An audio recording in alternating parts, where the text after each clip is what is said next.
ಸಂಸತ್ನ ಹೊರಗಡೆ ಬಂದ್ಬಿಟ್ಟು ರಾಹುಲ್ ಗಾಂಧಿ ಅವರು ಏನು ಹೇಳ್ತಾರೆ ಅಂತಂದರೆ, ನಾನು ಇವಾಗ ಲೀಡರ್ ಆಫ್ ಅಪೋಸಿಷನ್, ಅಂದರೆ ನಾನು ವಿಪಕ್ಷಗಳ ನಾಯಕ ಇದ್ದೀನಿ, ನನ್ನಂಥವನಿಗೆ ಮಾತಾಡೋದಕ್ಕೆ ಅವಕಾಶವನ್ನು ಕೊಡೋದಿಲ್ಲ ಅಂತ ಹೇಳ್ತಾರೆ.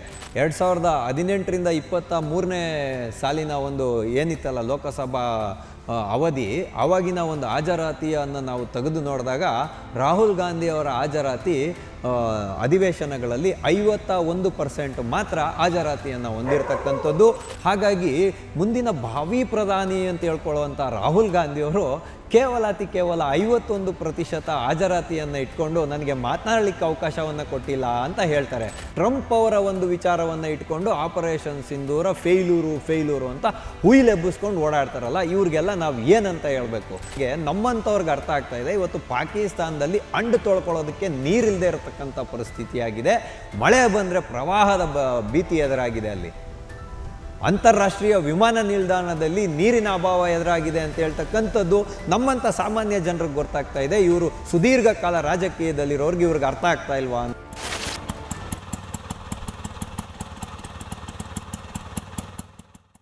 ಟಿವಿ ವಿಕ್ರಮದ ಸಮಸ್ತ ವೀಕ್ಷಕರಿಗೆ ಆಟೋವಾಲಾ ಕಾರ್ಯಕ್ರಮಕ್ಕೆ ಆತ್ಮೀಯವಾದ ಸ್ವಾಗತ. ನಾನು ನಿಮ್ಮ ಜಯಂತ್ ಪಾಂಡೆ. ಸ್ನೇಹಿತರೆ, ಆಟೋವಾಲಾ ಕಾರ್ಯಕ್ರಮಕ್ಕೆ ನಾವಿಂದು ಆಯ್ದುಕೊಂಡಂತಹ ವಿಷಯ ಅಸ್ತ್ರವೇ ಇಲ್ಲದೆ ಅತಂತ್ರವಾದಂತಹ ವಿಪಕ್ಷಗಳು. ಹೌದು ಸ್ನೇಹಿತರೆ, ಈಗ ಹೇಳಿ ಕೇಳಿ ಮುಂಗಾರು ಅಧಿವೇಶನ ಸಂಸತ್ನಲ್ಲಿ ನಡೀತಾ ಇರತಕ್ಕಂಥದ್ದು. ಲೋಕಸಭೆಯಲ್ಲೂ ರಾಜ್ಯಸಭೆಯಲ್ಲಿಯೂ ಗದ್ದಲವನ್ನೇ ಎಬ್ಬರಿಸಬೇಕು, ತನ್ಮುಖೇನ ರಾಜಕಾರಣವನ್ನು ಮಾಡಬೇಕು, ನರೇಂದ್ರ ಮೋದಿಜಿ ಸರ್ಕಾರಕ್ಕೆ ಒಂದು ಕೆಟ್ಟ ಹೆಸರನ್ನು ತರಬೇಕು ಅಂತ ಹೇಳುವಂತಹ ಏಕಮೇವ ಅಜೆಂಡಾವನ್ನು ಇಟ್ಕೊಂಡಿರುವಂತಹ ವಿಪಕ್ಷಗಳು ಇವತ್ತು ಕೈಯಲ್ಲಿ ಅಸ್ತ್ರಗಳೇ ಇಲ್ಲ. ಹೋರಾಟ ಮಾಡಲಿಕ್ಕೆ ಯಾವುದೇ ವಿಷಯಗಳ ಕ್ರೋಢೀಕರಣ ಇಲ್ಲದೆ ಸುಮ್ಮನೆ ಬೊಬ್ಬೆ ಹರಿತ ಸಂಸತ್ತಿನಲ್ಲಿ ಮತ್ತು ಲೋಕಸಭೆಯಲ್ಲಿ ಮತ್ತು ರಾಜ್ಯಸಭೆಯಲ್ಲಿ ಕಾಲಹರಣೆಯನ್ನು ಮಾಡ್ತಾ ಇರ್ತಕ್ಕಂಥದ್ದು. ಹೌದು, ಯಾಕೆ ನಾನಿವತ್ತು ಈ ಥರ ಹೇಳ್ತಾ ಇದ್ದೀನಿ ಅಂತ ಹೇಳಿದ್ರೆ, ಸಂಸತ್ ಅಧಿವೇಶನ ಶುರುವಾಗೋದಕ್ಕೆ ಮೊದಲು ವಿಪಕ್ಷಗಳು ತಾವು ಮಾಡಬೇಕಾಗಿರುವ ಹೋರಾಟದ ಬಗ್ಗೆ ಒಂದು ಸಚಿತ್ರಣವನ್ನು ಹೊಂದಿರಬೇಕು, ಅದಕ್ಕೆ ತಕ್ಕದಾದಂತಹ ಅಂಕಿಅಂಶಗಳನ್ನು ಇಟ್ಕೊಂಡಿರಬೇಕು. ಆದರೆ ಅದ್ಯಾವುದನ್ನು ಮಾಡದೇ ಇರುವಂಥ ವಿಪಕ್ಷಗಳು ನಾಮಕಾವಸ್ಥೆಗೆ ಒಂದು ಬೈಠಕನ್ನು ಮಾಡ್ತಾರೆ. ಅದಾದಮೇಲೆ ನಾವು ಇಂತಿಂಥ ವಿಷಯಗಳ ಬಗ್ಗೆ ಚರ್ಚೆಗೆ ಅವಕಾಶವನ್ನು ಕೊಡಬೇಕು ಅಂತ ಹೇಳಿ ಕೋರ್ತಾರೆ. ಆದರೆ ಅವಕಾಶವನ್ನು ಕೊಟ್ಟ ಮೇಲೆ ಅದಕ್ಕೆ ಯಾವುದೇ ಪ್ರತಿಕ್ರಿಯೆಯನ್ನು ಕೊಡದೆ ಗದ್ದಲವನ್ನು ಎಬ್ಬರಿಸಿ ಅವರ ಅಣತಿಯ ಮೇರೆಗೆ ಅವರ ಮೂಗಿನ ನೇರಕ್ಕೆ ಚರ್ಚೆಗಳು ನಡಿಬೇಕು ಅಂತ ಹೇಳುವಂಥ ವಿಷಯಗಳನ್ನು ಮುಂದೆ ಇಡ್ತಾರೆ. ಏನಾಯಿತು ಅಂತ ಹೇಳಿದ್ರೆ, ನಿನ್ನೆ ರಾಜ್ಯಸಭೆಯಲ್ಲಿರ್ಬೋದು ಲೋಕಸಭೆಯಲ್ಲಿರ್ಬೋದು ವಿಪಕ್ಷಗಳ ಏಕಮೇವ ವಾದ ಏನು ಅಂತ ಹೇಳಿದ್ರೆ, ವಿಪಕ್ಷಗಳಿಗೆ ಲೋಕಸಭೆಯಲ್ಲಿರ್ಬೋದು ರಾಜ್ಯಸಭೆಯಲ್ಲಿರ್ಬೋದು ಮಾತನಾಡಲಿಕ್ಕೆ ನರೇಂದ್ರ ಮೋದಿಜಿ ಸರ್ಕಾರ ಅವಕಾಶವನ್ನೇ ಕೊಡೋದಿಲ್ಲ. ಸ್ಪೀಕರ್ಗಳು ವಿಪಕ್ಷದ ನಾಯಕರು ಮಾತನಾಡುವಾಗ ಅವರನ್ನು ಸುಮ್ಮನೆ ಇರಿಸುವಂತಹ ಪ್ರಕ್ರಿಯೆಗೆ ಕೈ ಹಾಕ್ತಾರೆ ಅಂತ ವೀಲನ್ನು ಒತ್ಕೊಳ್ತಾ ಇರ್ತಕ್ಕಂಥದ್ದು. ಆದರೆ ನಾವು ನೋಡಬೇಕಾಗಿರೋ ವಿಷಯ ಏನು ಅಂತ ಹೇಳಿದ್ರೆ, ಇದೇ ವಿಪಕ್ಷದ ನಾಯಕರುಗಳ ಸಂಸತ್ ಅಧಿವೇಶನದ ಹಾಜರಾತಿಗಳನ್ನು ನೋಡಿದಾಗ ನಮ್ಮೆಲ್ರಿಗೂ ಕುತೂಹಲ ಉಕ್ಕಿ ಬರುತ್ತೆ. ಇರಲಿ, ಅದು ಹೇಗೂ ಇರಲಿ. ಈಗ ನಾವು ವಿಷಯಕ್ಕೆ ಬರೋಣ. ನಿನ್ನೆ ಮಲ್ಲಿಕಾರ್ಜುನ್ ಮುತ್ಯ ಅವರು ಒಂದಿಷ್ಟು ಉದ್ದ ಭಾಷಣ ಮಾಡಿದ್ರು. ಯಾವುದು ಸ್ಪೀಕರ್ ಅವರ ಕೈಯಲ್ಲಿ ಒಂದು ಇದಿರುತ್ತೆ, ಒಂದು ಬುಕ್ ಇರುತ್ತೆ. ಅಂದರೆ ಸಂಸತ್ತಲ್ಲಿ ಯಾವ ಒಂದು ಇದಕ್ಕೆ ಯಾವ ಕಾಲಮ್ನ ಮುಖಾಂತರ ಮಾತಾಡಲಿಕ್ಕೆ ಅವಕಾಶವನ್ನು ಕೊಡಬೇಕು ಅಂತ ಹೇಳುವಂಥ ಒಂದು ನಿಯಮಾವಳಿಗಳಿರುತ್ತೆ. ಆ ನಿಯಮಾವಳಿಗಳ ಪ್ರಕಾರ ಪ್ರಶ್ನೆಯನ್ನು ಎತ್ತಾರೆ. ಏನಪ್ಪ ಇವರು ಪ್ರಶ್ನೆ ಅಂತ ಹೇಳಿದ್ರೆ, ಆಪರೇಷನ್ ಸಿಂಧೂರದ ಬಗ್ಗೆ ಚರ್ಚೆಗೆ ವಿಸ್ತೃತವಾದ ಅವಕಾಶವನ್ನು ಕೊಡಬೇಕು ಅಂತ ಹೇಳ್ತಕ್ಕಂಥದ್ದು ಮಲ್ಲಿಕಾರ್ಜುನ ಮುತ್ಯ ಅವರ ಒಂದು ಏಕಮೇವ ವಾದ. ಸರಿ, ಆಯಿತು. ಹಾಗಾಗಿ ಆದರೆ ಇವರೆಲ್ಲ ಏನೇನು ಹೇಳ್ಕೊಂಡು ತಿರುಗಾಡಿದ್ರು ಅನ್ನೋದನ್ನು ಕೂಡ ನಾವು ಸ್ವಲ್ಪ ನೋಡಬೇಕಾಗತ್ತೆ. ಮೊಟ್ಟ ಮೊದಲನೆಯದಾಗಿ ಹೇಳಿದ್ರು, ಪಹಲ್ಗಾಮ್ನಲ್ಲಿ ದಾಳಿ ಆದಾಗ ಇದು ಭದ್ರತಾ ವೈಫಲ್ಯ ಅಂತ ಹೇಳಿದ್ರು. ಎರಡನೇದಾಗಿ ಆಪರೇಷನ್ ಸಿಂಧೂರ ನಡೆದಾಗ ಆಪರೇಷನ್ ಸಿಂಧೂರ ವೈಫಲ್ಯ ಆಗಿದೆ ಅಂತ ಹೇಳಿದ್ರು. ಭಾರತದ ಸರ್ಕಾರ ಆಪರೇಷನ್ ಸಿಂಧೂರವನ್ನು ತಾತ್ಕಾಲಿಕವಾಗಿ ಸ್ಥಗಿತಗೊಳಿಸಿದೆಯಲ್ಲ, ಅದನ್ನು ಸೋಲು ಅಂತೇಳಿ ಬಿಂಬಿಸಿದ್ರು. ಅದಾದಮೇಲೆ ಡೊನಾಲ್ಡ್ ಟ್ರಂಪ್ ಅವರೇ ಈ ಒಂದು ಕದನ ವಿರಾಮಕ್ಕೆ ನಾಂದಿ ಆಡಿದ್ದು ಅಂತ ಸುಳ್ಳು ಹೇಳ್ಕೊಂಡು ತಿರುಗಾಡಿದ್ರು. ಅದಾದಮೇಲೆ ರಫೇಲ್ ಜೆಟ್ಗಳು ಬಿದ್ದೋಯ್ತು ಅಂತ ಹೇಳ್ಕೊಂಡು ತಿರುಗಾಡಿದ್ರು. ಅದಾದಮೇಲೆ ಸಿಂಧೂ ನದಿಯ ನೀರನ್ನು ನಿಲ್ಲಿಸಲಾಗಿದೆಯಲ್ಲ, ನೀವೇನು ನಿಮ್ಮ ಮನೆಯಲ್ಲಿ ಇಟ್ಕೊಳ್ತೀರಾ, ಈ ಥರ ನೆರೆ ರಾಷ್ಟ್ರಗಳ ಜೊತೆಯಲ್ಲಿ ಮಾಡಬಾರ್ದು ಅಂತ ಹೇಳ್ಕೊಂಡು ತಿರುಗಾಡಿದ್ರು. ಇಂತೆಲ್ಲ ವಿಷಯಗಳು ಇರುವಾಗ ಚರ್ಚೆಗೆ ಅವಕಾಶವನ್ನು ಕೊಡಬೇಕು, ದೇಶದ ಜನತೆ ಸತ್ಯವನ್ನು ಅರಿಬೇಕು ಅಂತ ಹೇಳುವಂಥ ಒಂದು ಅಜೆಂಡಾವನ್ನು ಫಿಟ್ ಮಾಡಿಕೊಂಡು ಇವತ್ತು ಗದ್ದಲವನ್ನು ಎಬ್ಬರಿಸ್ತಾ ಇರೋದು. ಸಂಸತ್ನ ಹೊರಗಡೆ ಬಂದ್ಬಿಟ್ಟು ರಾಹುಲ್ ಗಾಂಧಿ ಅವರು ಏನು ಹೇಳ್ತಾರೆ ಅಂತಂದರೆ, ನಾನಿವಾಗ ಲೀಡರ್ ಆಫ್ ಅಪೋಸಿಷನ್, ಅಂದರೆ ನಾನು ವಿಪಕ್ಷಗಳ ನಾಯಕ ಇದ್ದೀನಿ, ನನ್ನಂಥವನಿಗೆ ಮಾತಾಡೋದಕ್ಕೆ ಅವಕಾಶವನ್ನು ಕೊಡೋದಿಲ್ಲ ಅಂತ ಹೇಳ್ತಾರೆ. ಆದರೆ ಈ ಪುಣ್ಯಾತ್ಮನಿಗೆ ಗೊತ್ತಿಲ್ಲ, ಈ ಪುಣ್ಯಾತ್ಮನ ಒಂದು ಹಾಜರಾತಿಯ ಲೀಸ್ಟನ್ನು ನಾವು ನೋಡುವಾಗ ಇವರು ಯಾವಾಗಲೂ 50-51% ಅಷ್ಟೇ ಅಧಿವೇಶನಗಳಲ್ಲಿ ಹಾಜರಾತಿಯನ್ನು ಹೊಂದಿರುವಂಥ ದಾಖಲೆಗಳು ಲಭ್ಯ ಆಗ್ತಾ ಇರತಕ್ಕಂಥದ್ದು. ಕಳೆದ ಒಂದು ಬಾರಿಯ ಲೋಕಸಭಾ ಅವಧಿಯಲ್ಲಿ ಇವರು 51% ಅಷ್ಟು ಮಾತ್ರ ಹಾಜರಾತಿಯನ್ನು ಹೊಂದಿರತಕ್ಕಂಥದ್ದು. ಅಂದರೆ 2018ರಿಂದ 23ನೇ ಸಾಲಿನ ಒಂದು ಏನಿತ್ತಲ್ಲ ಲೋಕಸಭಾ ಅವಧಿ, ಆವಾಗಿನ ಒಂದು ಹಾಜರಾತಿಯನ್ನು ನಾವು ತೆಗೆದು ನೋಡಿದಾಗ ರಾಹುಲ್ ಗಾಂಧಿ ಅವರ ಹಾಜರಾತಿ ಅಧಿವೇಶನಗಳಲ್ಲಿ 51% ಮಾತ್ರ ಹಾಜರಾತಿಯನ್ನು ಹೊಂದಿರತಕ್ಕಂಥದ್ದು. ಅವರು ಭಾಗವಹಿಸಿದಂತಹ ಡಿಬೇಟ್ಗಳು ಅಂದರೆ ವಿಷಯಗಳೇನಿರ್ತವೆ ಅದು ಕೇವಲ 8 ಡಿಬೇಟ್ಗಳಲ್ಲಿ ಮಾತ್ರ ಇವರು ಭಾಗವಹಿಸಿರ್ತಕ್ಕಂಥದ್ದು. ಅದಾದ ಮೇಲೆ ಇವರು ಕೇಳಿರ್ತಕ್ಕಂಥ ಪ್ರಶ್ನೆಗಳು 5 ವರ್ಷದ ಪೂರ್ಣ ಕಾಲದಲ್ಲಿ 99 ಮಾತ್ರ. ಮತ್ತು ಇವರೇ ಒಂದು ವಿಶೇಷ ಬಿಲ್ಗಳನ್ನು ಜಾರಿಗೆ ತೊಗೊಂಬರ್ತಾರೆ ಸಂಸದರು, ಅಂಥ ಯಾವುದೇ ಒಂದು ಬಿಲ್ಲನ್ನು ಕೂಡ ಇವರು ಜಾರಿಗೆ ತೊಗೊಂಬಂದಿಲ್ಲ. ಆದರೆ ನಾವು ಎಲ್ಲ ಸಂಸದರ ಒಂದು ಹಾಜರಾತಿಯನ್ನು ನಾವು ತಾಳೆ ಹಾಕಿ ನೋಡುವಾಗ ಲೋಕಸಭಾ ಸದಸ್ಯರ ಮತ್ತು ರಾಜ್ಯಸಭಾ ಸದಸ್ಯರ ಹಾಜರಾತಿಗಳು 97% ಇರ್ತವೆ. ಹಾಗಾಗಿ ಮುಂದಿನ ಭಾವಿ ಪ್ರಧಾನಿ ಅಂತ ಹೇಳ್ಕೊಳ್ಳುವಂಥ ರಾಹುಲ್ ಗಾಂಧಿಯವರು ಕೇವಲ 51% ಹಾಜರಾತಿಯನ್ನು ಇಟ್ಕೊಂಡು ನನಗೆ ಮಾತನಾಡಲಿಕ್ಕೆ ಅವಕಾಶವನ್ನು ಕೊಟ್ಟಿಲ್ಲ ಅಂತ ಹೇಳ್ತಾರೆ. ನಾವು ಇನ್ನೂ ಕೆಲವು ವಿಷಯಗಳು ನೋಡೋಣ. ಇವರು ಎಂತೆಂಥ ತುಂಟಾಟಗಳನ್ನು ಸಂಸತ್ ಭವನದಲ್ಲಿ ಮಾಡಿದರು ಅನ್ನೋದರ ಒಂದು ಕ್ಷಣ ಚಿತ್ರಣವನ್ನು ನಾವು ನೋಡ್ಕೊಂಬರೋಣ ಬನ್ನಿ. ಯಾಕೆ ಅಂತ ಹೇಳಿದ್ರೆ, ಮೊದಲೆಲ್ಲ ಇವ್ರು ಏನಾಗ್ತಾಯಿದ್ರು, ಬರೀ ಸಂಸದರಾಗಿರ್ತಾಯಿದ್ರು. ಆವಾಗ ಪ್ರಧಾನಮಂತ್ರಿ ನರೇಂದ್ರ ಮೋದಿ ಅವ್ರನ್ನ ತಪ್ಕೊಂಡು ಕೊಡೋಗಿದ್ದಂಥದ್ದೆಲ್ಲ ಮಾಡಿದ್ದಾರೆ ಇವರು. ಟಿ ಶರ್ಟ್ ಹಾಕ್ಕೊಂಡು ಸಂಸತ್ ಭವನದಲ್ಲಿ ಬರ್ತಾರೆ. ಒಂದು ದೇಶವನ್ನು ಪ್ರತಿನಿಧಿಸ್ತಕ್ಕಂಥ ವಿಪಕ್ಷದ ನಾಯಕ ಒಂದು ಸರಿಯಾದಂತಹ ವಸ್ತ್ರ ಸಹಿಷ್ಣುತೆಯನ್ನು ಹಾಕ್ಕೊಂಬರಬೇಕು ಅನ್ನುವಂಥ ಕನಿಷ್ಠ ಕಾಳಜಿಯು ಇವರಿಗೆ ದೇಶದ ಬಗ್ಗೆ ಇಲ್ಲ. ಇವರಿಗೆ ಹೇಗೆ ಬೇಕೋ ಆ ರೀತಿಯಾಗಿ ಇವರು ಸಂಸತ್ ಭವನವನ್ನು ಪ್ರವೇಶ ಮಾಡ್ತಾರೆ. ಅದಾದಮೇಲೆ ಕಣ್ಣು ಹೊಡಿತಕ್ಕಂಥದ್ದು, ಆಮೇಲೆ ಈಶ್ವರನ ಚಿತ್ರವನ್ನು ತೊಗೊಂಬಂದು ತೋರಿಸಿದ್ದಿರ್ಬೋದು, ಗುರುನಾನಕರ ಚಿತ್ರವನ್ನು ತೊಗೊಂಬಂದು ತೋರಿಸಿದ್ದಿರ್ಬೋದು. ಇದೆಲ್ಲ ಸಂಸದೀಯ ನಡಾವಳಿಗಳಿಗೆ ವಿರುದ್ಧವಾಗಿರುವಂಥ ಪ್ರಕ್ರಿಯೆಗಳನ್ನು ಮಾಡಿದ್ದು. ಅದಾದಮೇಲೆ ಪ್ರತಿಗಳನ್ನು ಹರಿದಾಕ್ತಕ್ಕಂಥದ್ದು, ಇಂಥ ಎಲ್ಲಗಳನ್ನು ಮಾಡಿದ್ದಲ್ಲದೆ ವಿಪಕ್ಷದ ನಾಯಕರುಗಳಿಗೆ ಬನ್ನಿ ನೀವೆಲ್ಲ ಸದನದ ಬಾವಿಗಿಳಿದು ಗಲಾಟೆ ಮಾಡಿ ಅಂತ ಸನ್ನೆ ಮಾಡಿದಂಥ ಎಲ್ಲ ವಿಷಯವನ್ನು ಇವರು ಇವತ್ತು ಮರ್ತೋಗಿದ್ದಾರೆ. ಆದರೆ ಮಾಧ್ಯಮ ಸಂಸತ್ನ ಭವನದ ಒಳಗಡೆ ನಡೆಯುವಂಥ ವಿಚಾರಗಳನ್ನು ಹೊರಗಡೆ ಬಂದು ಬೇರೆದ್ದೇ ವಿಧವಾಗಿ ಬಿಂಬಿಸತಕ್ಕಂಥದ್ದು ವಿಪಕ್ಷಗಳ ಒಂದು ವಾದ. ಹಾಗಾಗಿ ಮಲ್ಲಿಕಾರ್ಜುನ ಮುತ್ಯ ಅವರು ಇವತ್ತು ನಮ್ಮ ದೇಶದ ಪ್ರಧಾನಮಂತ್ರಿಗಳಿರ್ಬೋದು, ಭೂಸೇನೆಯ ಮುಖ್ಯಸ್ಥರಿರ್ಬೋದು, ವಾಯುಸೇನೆ ಮುಖ್ಯಸ್ಥರಿರ್ಬೋದು, ನೌಕಾದಳದ ಮುಖ್ಯಸ್ಥರಿರ್ಬೋದು, ಅಥವಾ ಸೇನಾ ಮುಖ್ಯಸ್ಥರೇ ಹೇಳಿದಂಥ ಹೇಳಿಕೆಗಳನ್ನು ಕೂಡ ಇವರು ಕಡೆಗಣಿಸ್ತಾ ಇರತಕ್ಕಂಥದ್ದು ಕೇವಲ ಟ್ರಂಪ್ ಅವರ ಒಂದು ವಿಚಾರವನ್ನು ಇಟ್ಕೊಂಡು ಆಪರೇಷನ್ ಸಿಂಧೂರ ಫೇಲ್ಯೂರು ಅಂತ ಹುಯಿಲೆಬ್ಬಿಸ್ಕೊಂಡು ಓಡಾಡ್ತಾರಲ್ಲ, ಇವ್ರಿಗೆಲ್ಲ ನಾವು ಏನಂತ ಹೇಳಬೇಕು? ಸಾಮಾನ್ಯ ಜನರಿಗೆ ನಮ್ಮಂಥವ್ರಿಗೆ ಅರ್ಥ ಆಗ್ತಾ ಇದೆ. ಇವತ್ತು ಪಾಕಿಸ್ತಾನದಲ್ಲಿ ಅಂಡು ತೊಳ್ಕೊಳ್ಳೋದಕ್ಕೆ ನೀರಿಲ್ಲದೆ ಇರತಕ್ಕಂಥ ಪರಿಸ್ಥಿತಿಯಾಗಿದೆ. ಮಳೆ ಬಂದರೆ ಪ್ರವಾಹದ ಭೀತಿ ಎದುರಾಗಿದೆ. ಅಲ್ಲಿ ಅಂತಾರಾಷ್ಟ್ರೀಯ ವಿಮಾನ ನಿಲ್ದಾಣದಲ್ಲಿ ನೀರಿನ ಅಭಾವ ಎದುರಾಗಿದೆ ಅಂತ ಹೇಳ್ತಕ್ಕಂಥದ್ದು ನಮ್ಮಂಥ ಸಾಮಾನ್ಯ ಜನರಿಗೆ ಗೊತ್ತಾಗ್ತಾ ಇದೆ. ಇವರು ಸುದೀರ್ಘ ಕಾಲ ರಾಜಕೀಯದಲ್ಲಿರೋರ್ಗೆ ಇವ್ರಿಗೆ ಅರ್ಥ ಆಗ್ತಾ ಇಲ್ವಾ ಅನ್ನುವಂಥ ಒಂದು ಪ್ರಶ್ನೆ. ಹೇಳಿ ಕೇಳಿ ಟ್ರಂಪ್ ಅವರ ವಿಚಾರವಾದ ಇರ್ತಕ್ಕಂಥದ್ದು ಏನು ಅಂತ ಹೇಳಿದ್ರೆ, ಈ ಮನುಷ್ಯ ಒಂಥರ ಇದು ಏನು ಹೇಳಿಕೆ ಕೊಡ್ತಾರೆ ಅನ್ನೋದೇ ಅವರಲ್ಲೇ ಸ್ಪಷ್ಟತೆ ಇಲ್ಲ. ನಾನು ಮಧ್ಯಸ್ಥಿಕೆ ವಹಿಸಿದ್ದೀನಿ ಅಂತ ಒಂದು ಸತಿ ಹೇಳ್ತಾರೆ, ಮಧ್ಯಸ್ಥಿಕೆ ವಹಿಸಿಲ್ಲ ಅಂತ ಒಂದು ಸತಿ ಹೇಳ್ತಾರೆ, ಕದನ ವಿರಾಮಕ್ಕೆ ನಾನೇ ನಾಂದಿ ಹಾಕಿದ್ದು ಅಂತ ಒಂದು ಸತಿ ಹೇಳ್ತಾರೆ. ಯಾಕೆ ಅನ್ನೋದನ್ನು ನಾವಿಲ್ಲಿ ನೋಡಬೇಕಾಗಿರೋದು ಒಂದು ಸೂಕ್ಷ್ಮವಾದ ವಿಚಾರ ಅಡಗಿದೆ. ನೋಡಿ, ಇಲ್ಲಿ 2 ವಿಚಾರಗಳನ್ನು ನಾವೆಲ್ಲರೂ ನೆನಪಿಟ್ಕೊಳ್ಳೇಬೇಕು. ಪಾಕಿಸ್ತಾನದಲ್ಲಿ, ಅಂದರೆ ಪಾಕಿಸ್ತಾನ ಅಂತೇಳುವ ಪಾಕಿಸ್ತಾನದಲ್ಲಿ ಡೊನಾಲ್ಡ್ ಟ್ರಂಪ್ ಅವರ ಅಳಿಯ ಮತ್ತು ಮಗ ಒಂದು ಬಿಟ್ಕಾಯಿನ್ನ ಉದ್ಯಮವನ್ನು ಶುರು ಮಾಡ್ತಾ ಇದ್ದಾರೆ. ಹಾಗಾಗಿ ಹೇಳಿ ಕೇಳಿ ಡೊನಾಲ್ಡ್ ಟ್ರಂಪ್ ಅವರು ಪಾಕಿಸ್ತಾನದ ಪರವನ್ನು ವಹಿಸ್ತಾ ಇರತಕ್ಕಂಥದ್ದು. ಇನ್ನೊಂದು ವಿಷಯ ಏನು ಅಂತ ಹೇಳಿದ್ರೆ, ಕಿರಾನಾ ಹಿಲ್ಸಲ್ಲಿ ಏನಿದೆ, ಕಿರಾನಾ ಹಿಲ್ಸ್ನ ಮುಖಾಂತರ ಅಫ್ಘಾನಿಸ್ತಾನದ ಮೇಲೆ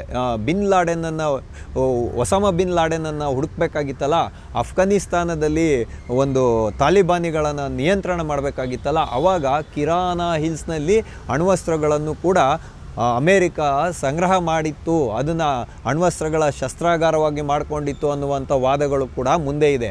ಅಷ್ಟೇ ಅಲ್ಲದೆ ನಿನ್ನೆ ಅಲ್ಲ ಮೊನ್ನೆ ಗೂಗಲ್ ಅರ್ತ್ ತನ್ನ ಒಂದು ಸ್ಪಷ್ಟವಾದ ಛಾಯಾಚಿತ್ರವನ್ನು ಕೂಡ ಬಿಡುಗಡೆ ಮಾಡಿದೆ. ಆಪರೇಷನ್ ಸಿಂಧೂರ ಸ್ಥಗಿತವಾಗುವುದಕ್ಕೆ ಅಂತಿಮ ಹಂತದಲ್ಲಿ ಭಾರತ ಏನು ಮಾಡಿದೆ, ಒಂದು ಎಚ್ಚರಿಕೆಯನ್ನು ಪಾಕಿಸ್ತಾನಕ್ಕೆ ಕೊಟ್ಟಿದೆ. ಕಿರಾನ ಹಿಲ್ಸ್ ಮೇಲೆ ದಾಳಿ ಮಾಡಲು ಸಕ್ಷಮವಾದಂತಹ ಭಾರತ ಅಣ್ವಸ್ತ್ರಗಳನ್ನು ಸ್ಫೋಟ ಮಾಡೋದಕ್ಕೆ ಏನು ಹಿಂದೆ ಮುಂದೆ ನೋಡಬೇಕಾಗಿಲ್ಲ. ಆದರೆ ಭಾರತ ಒಂದು ಜವಾಬ್ದಾರಿಯುತವಾದ ದೇಶವಾಗಿ ಪಾಕಿಸ್ತಾನಕ್ಕೆ ಕೇವಲ ಬುದ್ಧಿಯನ್ನು ಕಲಿಸ್ಬೇಕು, ಭಯೋತ್ಪಾದನೆಯನ್ನು ನಿಗ್ರಹಿಸಬೇಕು, ಭಯೋತ್ಪಾದನೆಯ ವಿರುದ್ಧ ಶೂನ್ಯ ಸಹಿಷ್ಣುತೆಯನ್ನು ಹೊಂದಬೇಕು ಅಂತ ಮಾತ್ರ ಎಚ್ಚರಿಕೆಯ ಸಂದೇಶವನ್ನು ಪಾಕಿಸ್ತಾನಕ್ಕೆ ರವಾನೆ ಮಾಡೋದ್ರ ಮುಖಾಂತರ ಮುಲ್ಲಾ ಮುನೀರನ್ಗೆ ಮುಟ್ಟಿ ನೋಡ್ಕೊಳೋ ಅಂತ ಉತ್ತರವನ್ನು ಕೊಟ್ಟಿರೋದು. ಈ ಕೊಟ್ಟಂತಹ ದಿಟ್ಟ ಉತ್ತರವನ್ನು ಒಪ್ಕೊಳ್ಳೋದಕ್ಕೆ ನಮ್ಮ ವಿಪಕ್ಷ ನಾಯಕರಿಗೆ ಗುಂಡಿಗೆ ಇಲ್ಲ ಅಷ್ಟೇ. ಯಾಕೆ ಅಂತ ಹೇಳಿದ್ರೆ ಅದನ್ನು ಒಪ್ಕೊಂಡ್ಬಿಟ್ರೆ ಇವರ ಎಲ್ಲ ಪೊಳ್ಳುವಾದಗಳು ನಷ್ಟ ಆಗೋಗ್ತವೆ. ದೇಶದ ಜನತೆಯ ಮುಂದೆ ಇವರು ತಲೆ ತಗ್ಗಿಸ್ಬೇಕಾಗಿರುವಂಥ ಒಂದು ಪ್ರಮೇಯ ಎದುರಾಗಿ ಬಂದ್ಬಿಡುತ್ತೆ. ಅದಕ್ಕೋಸ್ಕರ ಇವನು ಏನಂತ ಹೇಳ್ತಾರೆ ಇವರೆಲ್ಲ ಅಂತ ಹೇಳಿದ್ರೆ, ನಾವು ಬೇಷರತ್ತಾಗಿ ಆಪರೇಷನ್ ಸಿಂಧೂರಕ್ಕೆ ಬೆಂಬಲವನ್ನು ವ್ಯಕ್ತಪಡಿಸಿದ್ದೀವಿ, ಹಾಗಾಗಿ ಇವಾಗ ನಮಗೆ ಮುಕ್ತವಾದ ಚರ್ಚೆಗೆ ಅವಕಾಶವನ್ನು ಕೊಡಬೇಕು, ಭಾರತಕ್ಕೆ ಏನೇನು ಹಾನಿಯಾಗಿದೆ ಅಂತ ಹೇಳಬೇಕು ಅನ್ನುವಂಥ ವಿಚಾರವನ್ನು ಇಟ್ಟಿದ್ದಾರೆ. ಆಯಿತು, ಡೊನಾಲ್ಡ್ ಟ್ರಂಪ್ ಅವರು ಯಾಕೆ ಈ ರೀತಿಯಾದ ಮಾತುಗಳನ್ನು ಹೇಳ್ತಾರೆ ಅಂತ ಹೇಳಿದ್ರೆ, ಹೇಳಿ ಕೇಳಿ ಮುಲ್ಲಾ ಮುನೀರನ್ಗೆ ವೈಟ್ ಹೌಸಲ್ಲಿ ಕರ್ಕೊಂಡೋಗಿ ಬಿರಿಯಾನಿ ತಿನ್ನಿಸಿದಂಥ ಡೊನಾಲ್ಡ್ ಟ್ರಂಪ್ ಅವರು ನೊಬೆಲ್ ಪ್ರಶಸ್ತಿಯನ್ನು ಪಡ್ಕೊಳ್ಳೋದಕ್ಕೆ ಉತ್ಸುಕರಾಗಿರೋದು. ಯಾರಾದರೂ ಆಗಲಿ ನೀವು ಯೋಚನೆ ಮಾಡಿ, ನನಗಿಂಥ ಪ್ರಶಸ್ತಿ ಕೊಡಿ ಅಂತ ಯಾರಾದರೂ ಹಾದಿ ಬೀದಿಯಲ್ಲಿ ಹೇಳ್ಕೊಂಡು ತಿರುಗಾಡ್ತಾರ? ಅದರೊಳಗೂ ಕೂಡ ಪ್ರಪಂಚದ ದೊಡ್ಡಣ್ಣ ಅಂತ ಕರೆಯುವಂಥ ಅಮೇರಿಕದ ಅಧ್ಯಕ್ಷರು ನನಗೆ ನೊಬೆಲ್ ಪ್ರಶಸ್ತಿಗೆ ಆಸಕ್ತನಾಗಿದ್ದೀನಿ ಅಂತ ಹೇಳ್ಕೊಂಡು ತಿರುಗಾಡ್ತಾರೆ. ಅದಕ್ಕೆ ಮುಲ್ಲಾ ಮುನೀರನ್ಗೆ ಬಿರಿಯಾನಿ ಹಾಕಿದಲ್ಲದೆ ಅವ್ರಿಗೇನು ಬೇಕೋ ಅದನ್ನು ಸಹಾಯ ಮಾಡೋದ್ರ ಮುಖಾಂತರ 4 ಫ್ಲೈಟ್ ಜೆಟ್ಗಳು ಬಿದ್ದೋಗಿದೆ ಅಂತ ಹೇಳ್ತಾರೆ. ನನ್ನಂಥ ಒಬ್ಬ ಸಾಮಾನ್ಯ ಮನುಷ್ಯ 4 ಯುದ್ಧ ವಿಮಾನಗಳು ಪತನವಾಗಿದ್ದಾವೆ ಅಂತ ಹೇಳ್ಬೋದು, ಅದರಲ್ಲಿ ಏನು ಅಂಥ ಕೌತುಕ ಇರಲ್ಲ. ಆದರೆ ಅಮೇರಿಕದ ಅಧ್ಯಕ್ಷರು 4 ಯುದ್ಧ ವಿಮಾನಗಳು ಪತನವಾಗಿದ್ದಾವೆ ಅಂತ ಹೇಳುವಾಗ ಅದರಲ್ಲಿ ಯಾವ ವಿಮಾನಗಳು ಪತನವಾಗಿದೆ ಅನ್ನುವಂತಹ ಸ್ಪಷ್ಟೀಕರಣವನ್ನು ಕೂಡ ಕೊಡಬೇಕಾಗಿರತಕ್ಕಂಥದ್ದು ತೀರಾಮಾನ ಅಗತ್ಯವಿದೆ. ಇಲ್ಲಿ ಡೊನಾಲ್ಡ್ ಟ್ರಂಪ್ ಅವರ ಹುಚ್ಚಾಟಗಳನ್ನು ನೋಡೋದಕ್ಕೆ ಒಂದು ಉದಾಹರಣೆಯನ್ನು ನಾವು ನೋಡ್ಬೋದು. ಬಾರಾಕ್ ಒಬಾಮಾ ಅವರಿದ್ರಲ್ಲ, ಅವರನ್ನು ಬಂಧನ ಮಾಡ್ತಾ ಇರುವ ರೀತಿಯಾದಂತಹ ಒಂದು AI ಚಿತ್ರಣವನ್ನು ಅವರ ಎಕ್ಸ್ ಖಾತೆಯಲ್ಲಿ ಇವರು ಶೇರ್ ಮಾಡ್ಕೊಂಡಿರೋದು. ಡೊನಾಲ್ಡ್ ಟ್ರಂಪ್ ಅಲ್ಲಿ ಕೂತಿರ್ತಾರೆ, ಈ ಕಡೆ ಬಾರಾಕ್ ಒಬಾಮಾ ಅವರನ್ನು ಇವರು ಪೊಲೀಸ್ ಸಿಬ್ಬಂದಿ ಬಂಧಿಸಿ ಕರ್ಕೊಂಡು ಹೋಗ್ತಾ ಇರ್ತಾರಲ್ವ, ಅಂಥ ಚಿತ್ರನ ಇವರ ಒಂದು ಎಕ್ಸ್ ಖಾತೆಯಲ್ಲಿ ಹಾಕ್ಕೊಳ್ತಾರೆ. ನೋಡಿ, ಈ ರೀತಿಯಾದಂಥ ಮನುಷ್ಯ ಹೇಳ್ತಕ್ಕಂಥ ವಾದಗಳಿಗೆ ನಮ್ಮ ಮಲ್ಲಿಕಾರ್ಜುನ್ ಮುತ್ಯ ಅವರು ಬಾಯಿ ಹರ್ಕೊಂಡು ಹೇಳ್ತಾರೆ, ಅವ್ರು ಅಷ್ಟು ಸತಿ ಹಂಗೆ ಹೇಳಿದ್ರು, ಇವ್ರು ಇಷ್ಟು ಸತಿ ಹಂಗೆ ಹೇಳಿದ್ರು, ಸ್ಪಷ್ಟೀಕರಣ ಕೊಡಿ ಅಂತ. ಇವ್ರಿಗೆಲ್ಲ ಹೇಳಿ ಕೇಳಿ ಏನು ಹೊಟ್ಟೆ ಉರಿ ಅಂತ ಹೇಳಿದ್ರೆ, ಭಾರತೀಯ ಸೇನೆಗೆ ಅಗಾಧವಾದ ನಷ್ಟ ಇದೆ ಅಂತ ಹೇಳ್ಬಿಟ್ರೆ ಮಾತ್ರ ಆವಾಗ ಸರಿಯಾದ ವಾದ ಅದು. ಅಥವಾ ಆಪರೇಷನ್ ಸಿಂಧೂರದಲ್ಲಿ ಯಥೇಚ್ಛವಾಗಿ ದೇಶದ ಹಣವನ್ನು ನಷ್ಟ ಮಾಡಲಾಗಿದೆ, ಹೆಂಗೆ ಬೇಕೋ ಹಂಗೆ ಮನಸ್ಸಿಗೆ ಬಂದಂತೆ ಬಳಸಲಾಗಿದೆ, ಆದರೆ ಅಂಥ ಅವಶ್ಯಕತೆ ಏನೂ ಇರಲಿಲ್ಲ. ನಮ್ಮ ಹಿಂದಿನ ಕಾಲದಲ್ಲಿ ನೆಹರು ಅವರು ಮತ್ತು ಇಂದಿರಾ ಗಾಂಧಿ ಅವರು ಕೂತ್ಕೊಂಡು ಒಂದು ಟೇಬಲ್ ಮೇಲೆ ಸೈನ್ ಮಾಡಿಬಿಟ್ಟು ಏನೇನು ವಶಪಡಿಸ್ಕೊಂಡಿದ್ದಾರೆ ಎಲ್ಲ ಪಾಕಿಸ್ತಾನಕ್ಕೆ ಕೊಟ್ಬಿಟ್ರೆ ಸರಿ ಹೋಗ್ಬಿಡ್ತಾಯಿತ್ತು ಅಂತ ಹೇಳುವಂಥದ್ದು ಮಾಡಿದ್ದಿದ್ರೆ ಇವ್ರಿಗೆಲ್ಲ ಸಂತುಷ್ಟಿ ಆಗ್ತಾಯಿತ್ತು. ಆದರೆ ನರೇಂದ್ರ ಮೋದಿ ಅವರು ಆ ಥರ ಮಾಡಲಿಲ್ವಲ್ಲ, ಅದೇ ಇವ್ರಿಗೆ ತಡ್ಕೊಳಕ್ಕಾಗದೇ ಇರುವಂಥ ಮೈ ಉರಿ. ಹಾಗಾಗಿ ಎಲ್ಲೆಲ್ಲಿ ಬೇಕೋ ಅಲ್ಲಲ್ಲಿ ಕೆರ್ಕೊಂಡು ಮೈಯನ್ನು ರೊಣ ಮಾಡ್ಕೊಳ್ತಾ ಇದ್ದಾರೆ. ಅದಕ್ಕೆ ಮುಲಾ ಮರೆಯುವಂಥ ಕೆಲಸಕ್ಕೋಸ್ಕರ ಇವತ್ತು ಸಂಸತ್ ಭವನ ಉತ್ಸುಕತೆಯಿಂದ ಕಾಯ್ತಾ ಇರ್ತಕ್ಕಂಥದ್ದು. ನೋಡಿ, ವಿಷಯಕ್ಕೆ ಹೋಗೋಕ್ಕೆ ಮುಂಚೆ ನಾನು ಇಲ್ಲಿ ಒಂದು ಸ್ಪಷ್ಟತೆಯನ್ನು ಕೊಡಬೇಕಾಗುತ್ತೆ. ಹೇಳಿ ಕೇಳಿ ನಾನಾಗಲಿ ನೀವಾಗಲಿ ನಮ್ಮಂಥ ಸಾಮಾನ್ಯ ಮನುಷ್ಯರಾಗಲಿ ಯಾವುದಾದ್ರೂ ಒಂದು ದೇಶಕ್ಕೋ ಅಥವಾ ಯಾವುದಾದ್ರೂ ಒಂದು ವ್ಯಕ್ತಿನ ಮಾತಾಡಬೇಕಾದ್ರೆ ನಮಗೇನು ಅಂಥ ಅಪಾಯಿಂಟ್ಮೆಂಟ್ಗಳ ಅವಶ್ಯಕತೆ ಇರೋದಿಲ್ಲ. ಆದರೆ ಒಂದು ದೇಶದ ಪ್ರಧಾನಮಂತ್ರಿಗಳು ಇನ್ನೊಂದು ದೇಶದ ಪ್ರವಾಸಕ್ಕೆ ಹೋಗ್ತಾರೆ ಮತ್ತು ಅಲ್ಲಿನ ವಿದೇಶಾಂಗ ಸಚಿವಾಲಯದ ಜೊತೆಯಲ್ಲಿ ಒಂದು ಮಾತುಕತೆಯನ್ನು ನಡೆಸ್ತಾರೆ ಅಂತ ಹೇಳೋದಾದರೆ ಅದಕ್ಕೆ ಪೂರ್ವ ನಿಗದಿಯಾಗಿ ಅಪಾಯಿಂಟ್ಮೆಂಟ್ಗಳು ಇರಬೇಕಾಗುತ್ತೆ, ಕಾರ್ಯಕ್ರಮದ ರೂಪುರೇಷೆಯನ್ನು ನಿರ್ಮಿಸಬೇಕಾಗುತ್ತೆ. ಅಂಥ ಒಂದು ಸಾಮಾನ್ಯ ವಿಷಯವೂ ಕೂಡ ಸುದೀರ್ಘ ಕಾಲ ರಾಜಕೀಯದ ಅನುಭವ ಇರುವಂಥ ಮಲ್ಲಿಕಾರ್ಜುನ್ ಮುತ್ಯ ಅವ್ರಿಗಿಲ್ವಾ? ಇದೆ ಖಂಡಿತವಾಗೂ. ಆದರೆ ಏನಾದರೂ ಮಾಡಿ ಕೆಸರೆರಚಾಟ ಮಾಡಬೇಕು ಅನ್ನೋದ್ರ ಮುಖಾಂತರ ಮುತ್ಯ ಅವರು ಈ ಥರ ಮೈಯನ್ನು ಪರ್ಚ್ಕೊಳ್ತಾ ಇರೋದು. ಪರ್ಚ್ಕೊಳ್ಳೋಕ್ಕೂ ಶಕ್ತಿ ಇಲ್ಲದೆ ಇರೋವಂಥ ಮುತ್ಯ ಅವರು ಇವತ್ತು ನಮಗೆ ಆಪರೇಷನ್ ಸಿಂಧೂರದ ಕುರಿತಾಗಿ ಒಂದು ಸ್ಪಷ್ಟತೆಯನ್ನು ಕೊಡಿ ಅಂತ ಹೇಳಿರ್ತಕ್ಕಂಥದ್ದು. ನೋಡಿ, ನಮ್ಮ ಸೇನಾ ಮುಖ್ಯಸ್ಥರೇ ಒಂದು ಇದನ್ನು ಕ್ಲಾರಿಟಿಯನ್ನು ಕೊಟ್ಬಿಟ್ಟಿದ್ದಾರೆ. ಏನಂತ ಹೇಳಿದ್ರೆ, ಮೊಟ್ಟ ಮೊದಲು ನಾವು ಪಾಕಿಸ್ತಾನವನ್ನು ಪ್ರವೇಶ ಮಾಡಿದಾಗ ನಮಗೆ ಅಲ್ಪ ಪ್ರಮಾಣದ ಡ್ಯಾಮೇಜ್ ಆಗಿದೆ ಅಂತ. ಅದು ರಫೇಲ್ ಜೆಟ್ದೇ ಅಂತ. ಏನು ಅಂತ ಹೇಳಿದ್ರೆ, ರಫೇಲ್ ಜೆಟ್ಗೆ ಒಂದು ಬಾಲ ಇದೆ ಅಂತ ನಾನೊಂದು ಸಂಚಿಕೆಯನ್ನು ಮಾಡಿದ್ದೆ. ರಫೇಲ್ ಜೆಟ್ಟಿನ ಬಾಲವನ್ನು ಹೊಡೆದಂತಹ ಪಾಕಿಸ್ತಾನ ನಾನು ರಫೇಲ್ ಜೆಟ್ಟನ್ನೇ ಹೊಡೆದಾಕ್ಬಿಟ್ಟೆ ಅಂತ ಹೇಳುವಂಥ ಖುಷಿಯನ್ನು ಮೆರೆದುಕೊಂಡು ಎಲ್ಲ ಕಡೆಗೆ ಹೇಳ್ಕೊಂಡು ತಿರುಗಾಡಿತ್ತು. ಆದರೆ ನಮ್ಮ ಮಲ್ಲಿಕಾರ್ಜುನ್ ಮುತ್ಯ ಇದ್ದಾರಲ್ಲ, ಡೊನಾಲ್ಡ್ ಟ್ರಂಪ್ ಅವರು ಟ್ರಂಪಣ್ಣ ಅವರು ಬರೀ ತಪರಾಕಿಯನ್ನು ಹೇಳಿದ್ರು ಅಷ್ಟೇ. ಆದರೆ ಯಾವ ಫ್ಲೈಟ್ ಬಿದ್ದೋಗಿದೆ ಅಂತ ಹೇಳಿಲ್ಲ. F-16 ಅನ್ನೋಂಥ ಅತ್ಯಾಧುನಿಕ ಯುದ್ಧ ವಿಮಾನ ಇದೆ ಪಾಕಿಸ್ತಾನದ ಹತ್ರ, ಅದು ಬಿದ್ದೋಗಿದೆಯಾ? ಚೀನಾ ನಿರ್ಮಿತ ಯುದ್ಧ ವಿಮಾನ ಬಿದ್ದೋಗಿದೆಯಾ? ಪಾಕಿಸ್ತಾನದ ಯಾವುದಾದ್ರೂ ಹಳೆ ಫ್ಲೈಟ್ ಜೆಟ್ಗಳು ಬಿದ್ದೋಗಿದೆಯಾ? ಭಾರತದೇ ಬಿದ್ದೋಗಿದೆಯಾ ಅಂತ ಸ್ಪಷ್ಟತೆಯನ್ನೇ ಈ ಮುತ್ಯ ಕೊಡಲಿಲ್ಲ, ಟ್ರಂಪ್ ಮುತ್ಯ. ಆತನ ಹೇಳಿಕೆಗಳನ್ನು ಇಟ್ಕೊಂಡು ಇವತ್ತು ಮಲ್ಲಿಕಾರ್ಜುನ್ ಮುತ್ಯ ಅವರು ಇದು ಮಾಡ್ತಾ ಇರೋದು. ಹಾಗಾಗಿ JP ನಡ್ಡಾ, ಜಯಪ್ರಕಾಶ್ ನಡ್ಡಾ ಅವರು ಏನು ಹೇಳಿದ್ರು ಅಂತ ಹೇಳಿದ್ರೆ, ನಾವು ಇವಾಗ ಆಪರೇಷನ್ ಸಿಂಧೂರದ ಬಗ್ಗೆ ಚರ್ಚೆಯನ್ನು ಮಾಡೋದಕ್ಕೆ ಅವಕಾಶವನ್ನು ಮಾಡಿಕೊಟ್ಟಿದ್ದಾರೆ. ಈಗ ಸ್ಪೀಕರ್ಗಳು 25 ಗಂಟೆಗಳ ಕಾಲ ಲೋಕಸಭೆಯಲ್ಲಿಯೂ ರಾಜ್ಯಸಭೆಯಲ್ಲಿಯೂ ಚರ್ಚೆ ನಡೀಲಿಕ್ಕಿದೆ. ಹೆಂಗೆ ಅಂದರೆ 16 ಗಂಟೆಗಳ ಕಾಲ ಲೋಕಸಭೆಯಲ್ಲಿ, ಇನ್ನುಳಿದಂತಹ ಸಮಯ 9 ಗಂಟೆಗಳ ಸಮಯ ರಾಜ್ಯಸಭೆಯಲ್ಲಿ ಆಪರೇಷನ್ ಸಿಂಧೂರವಾದ ಕುರಿತಾದಂತಹ ಒಂದು ವಿಸ್ತೃತ ಚರ್ಚೆ ನಡೀಲಿದೆ. ಆದರೆ ವಿಪಕ್ಷಗಳ ವಾದ ಏನು ಅಂತ ಹೇಳಿದ್ರೆ, ಅವರು ಹೇಳಿದಂಥ ದಿನಾಂಕಕ್ಕೆ ಆ ಚರ್ಚೆ ನಡಿಬೇಕು, ಅಧಿವೇಶನ ಶುರುವಾಗಿದ್ದ ತಕ್ಷಣವೇ ನಡಿಬೇಕು. ಆದರೆ ಪೂರ್ವ ನಿಯೋಜಿತವಾಗಿ ಪ್ರಧಾನಮಂತ್ರಿಗಳ ಪ್ರವಾಸ ಇದೆ. ಹಾಗಾಗಿ ಪ್ರಧಾನಮಂತ್ರಿಗಳು ಈ ವಾರ ಲಭ್ಯತೆ ಇರೋದಿಲ್ಲ. ಮುಂದಿನ ವಾರದಲ್ಲಿ ನಾವು ಅದನ್ನು ಚರ್ಚೆಯನ್ನು ಮಾಡೋಣ ಅಂತೇಳಿದ್ರೆ ಇವರು ಸದನವನ್ನು ಬಾಯ್ಕಾಟ್ ಮಾಡೋದು, ಗದ್ದಲ ಎದುರಿಸೋದು ಮಾಡ್ತಾರಲ್ರಿ. ಆಚೆ ಕಡೆ ಬಂದ್ಬಿಟ್ಟು ವಿಪಕ್ಷಗಳ ವಾದಕ್ಕೆ ಇಲ್ಲಿ ಬೆಲೆನೇ ಇಲ್ಲ ಅಂತ ಹೇಳುವಂಥ ಮಾತುಗಳನ್ನು ಇವರೆಲ್ಲರೂ ಆಡ್ತಾ ಇರ್ತಕ್ಕಂಥದ್ದು. ನಿಮಗೆ ಚರ್ಚೆಯೇ ನಿಜವಾಗ್ಲೂ ಆಗಬೇಕು ಅನ್ನೋದಾದರೆ ಈ ವಾರ ಮಾಡಿದ್ರೆ ಏನು, ಮುಂದಿನ ವಾರ ಮಾಡಿದ್ರೆ ಏನು? ಹಂಗಾಗಿ ಇವಾಗ ಚುನಾವಣಾ ಆಯೋಗ ಏನು ಬಿಹಾರದಲ್ಲಿ ಮತಪಟ್ಟಿಯ ತೀವ್ರ ಪರಿಷ್ಕರಣೆಯನ್ನು ಮಾಡ್ತಾ ಇದೆಯಲ್ಲ, ಆ ವಿಷಯವನ್ನು ಇಟ್ಕೊಂಡು ಸಂಸತ್ ಭವನದ ಮಕರ ದ್ವಾರದ ಎದುರುಗಡೆ ಪ್ರತಿಭಟನೆಯನ್ನು ಮಾಡೋಕ್ಕೆ ಹೊರಟಿದ್ದಾರೆ. ಅಂದರೆ ಇವ್ರಿಗೆ ಯಾವುದೋ ಅಸ್ತ್ರಗಳೇ ಇಲ್ಲ, ಸಣ್ಣ ಪುಟ್ಟ ಅಸ್ತ್ರಗಳನ್ನ ಇಟ್ಕೊಂಡು ಬರ್ತಾ ಇದ್ದಾರೆ ಇವರು. ನಿಜವಾದ ರಾಷ್ಟ್ರೀಯ ಚಿಂತನೆ ಇವರಲ್ಲಿ ಇದ್ದಿದ್ದರೆ ಸಾಕಷ್ಟು ವಿಷಯಗಳು ಸಿಗ್ತಾ ಇತ್ತು. ಆದರೆ ಅದನ್ನೆಲ್ಲ ಬಿಟ್ಬಿಟ್ಟು ಜಮ್ಮು ಕಾಶ್ಮೀರಕ್ಕೆ ಸಂಪೂರ್ಣವಾದಂತಹ ಒಂದು ರಾಜ್ಯದ ಸ್ಥಾನಮಾನವನ್ನು ಕೊಡಬೇಕು ಅನ್ನುವಂಥ ಸೂಕ್ಷ್ಮಾತಿ ಸೂಕ್ಷ್ಮ ವಿಷಯಗಳನ್ನ ಇಟ್ಕೊಂಡು ಇವರು ಕಿತಾಪತಿಯನ್ನು ಮಾಡ್ತಾರೆ, ಜನರ ತೆರಿಗೆ ಹಣವನ್ನು ಪೋಲ್ ಮಾಡ್ತಾರೆ ಅಂತ ಹೇಳಿದ್ರೆ ಇವ್ರನ್ನೆಲ್ಲ ನಮ್ಮ ರಾಜಕೀಯ ನಾಯಕರು ಅಂತ ಹೆಂಗೆ ನಾವು ಒಪ್ಕೊಳ್ಳೋದು, ಇವರು ನಮ್ಮ ಸಾಂಸದರು, ಲೋಕಸಭಾ ಸದಸ್ಯರು ಅಂತ ಹೆಂಗೆ ಒಪ್ಕೊಳ್ಳೋದು ಅನ್ನುವಂಥ ಒಂದು ಯಕ್ಷ ಪ್ರಶ್ನೆ ಜನಗಳ ಮುಂದೆ ಬಂದ್ಬಿಡುತ್ತೆ. ಹಾಗಾಗಿ ಇತ್ತೀಚೆಗೆ ನಾನು ಸಾಮಾಜಿಕ ಜಾಲತಾಣದಲ್ಲಿ ನೋಡ್ತಾ ಇದ್ದೆ, ಒಂದು ಆಪರೇಷನ್ ಸಿಂಧೂರದ ಕುರಿತಾಗಿ ಮೋದಿಯವರ ರ್ಯಾಲಿಯಲ್ಲಿ ಒಂದು ಮಾತೆ ಹೇಳ್ತಾರೆ. ಹಿಂಗೆ ನೋಡಿ, ಅವರು ಈ ರೀತಿಯಾಗಿ ಸೈಗೆ ಮಾಡಿ ಹೇಳ್ತಾರೆ, ಹೀಗೆ ತೋರಿಸಿ ಆಪರೇಷನ್ ಸಿಂಧೂರ್ ಈ ಸೂಪರ್ ಅಂತ ಹೇಳ್ತಾರೆ. ಇದು ಸಾಮಾನ್ಯ ಜನರ ಮನಸ್ಸಿನಲ್ಲಿ ಅಚ್ಚೆಳೆಯದೇ ಉಳಿದಿರುವಂತಹ ಒಂದು ಮೆಮೊರಿ, ಇದು ನೆನಪು, ಆಪರೇಷನ್ ಸಿಂಧೂರ ಅಂತ ಹೇಳ್ತಕ್ಕಂಥದ್ದು. ಹಾಗಾಗಿ ವಿಪಕ್ಷದ ಈ ಪೊಳ್ಳುವಾದಗಳು ಏನೇ ಇದ್ರೂ ಕೂಡ ಇವರೆಲ್ಲರೂ ನೆನ್ಪಿಟ್ಕೊಬೇಕಾಗಿರೋದು ಒಂದು ವಿಷಯ ಏನಿದೆ ಅಂತ ಹೇಳಿದ್ರೆ, ಆಪರೇಷನ್ ಸಿಂಧೂರ ಜಸ್ಟ್ ಪಾಸ್ ಆಗಿರೋದು, ಅದು ಎಂಡ್ ಆಗಿಲ್ಲ. ಮತ್ತೆ ಒಂದು ಬಟನ್ ಒತ್ತಿದ್ರೆ ಅದು ಮತ್ತೆ ಪ್ಲೇ ಆಗುತ್ತೆ. ಹಾಗಾಗಿನೇ ಇವತ್ತು ಬಿಲದಲ್ಲಿ ಅಡಗಿ ಕೂತಿರುವಂತಹ ಅಜರ್ ಮಸೂದ್ ಇರ್ಬೋದು, ಎಲ್ಲ ಭಯೋತ್ಪಾದಕರನ್ನ ಭಾರತಕ್ಕೆ ಹಸ್ತಾಂತರ ಮಾಡುವಂಥ ಪ್ರಕ್ರಿಯೆಗಳಿಗೆ ಕೂಡ ಚಾಲನೆಯನ್ನು ಕೊಡಲಾಗ್ತಾ ಇದೆ ಅಂತ ಹೇಳುವಂಥ ವಿಷಯಗಳು ಹರಿದಾಡ್ತಾ ಇರುವಾಗ ಮಲ್ಲಿಕಾರ್ಜುನ್ ಮುತ್ಯ ಅವರು ಮೈಯೆಲ್ಲ ಕರ್ಕೊಂಡು ಗಾಯ ಮಾಡ್ಕೋತಾ ಇದ್ದಾರೆ.